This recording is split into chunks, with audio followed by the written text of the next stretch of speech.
ஒரு சிவபெருமானுக்கு லிங்கம் வடிவமாக இருக்கு. அவர் சிவபெருமானுக்கு அருவம், உருவம், அருவுருவம்னு 3 வடிவங்கள். உருவம், அருவம், அருவுருவம்னு 3 வடிவம். உருவம்னா கண்ணுக்கு தெரியும், இப்ப இன்னைக்கு பாக்குறீங்க கண்ணுக்கு தெரியும். அருவம்னா கண்ணுக்கு தெரியாது. உருவம்னா உருவமும் அருவமும் கலந்த வடிவம், அதான் சிவலிங்கம். முருகப்பெருமானை கண்ணதில் பார்த்து 12 கை, நம்ம சாமியினுடைய திருமுகங்கள் 6, சேவல், மயில் இதெல்லாம் பார்த்தா உருவ திருமேனி. அருவம்னா கண்ணுக்கு தெரியாம காட்சி கொடுத்தா அருவ திருமேனி. அருவமும் உருவமும் சேர்ந்து காட்சி கொடுத்தா வேல். அருவமும் உருவமும் சேர்ந்து காட்சி கொடுத்தா வேல்.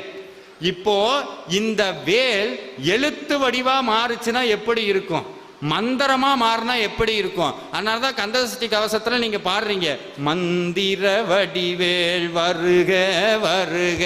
அப்படி அந்த மந்திர வடிவேல் எது? உங்க புத்தகத்துல இருக்கு பாருங்க, வேல் மாறல் மகாமந்திரம், இதுதான் மந்திர வடிவேல். அதனாலதான் சாமி மந்திரமா மாறினார். இப்ப இந்த அற்புதமான மந்திரத்தை முருகனை நினைத்து பாராயணம் பண்ண போறோம்.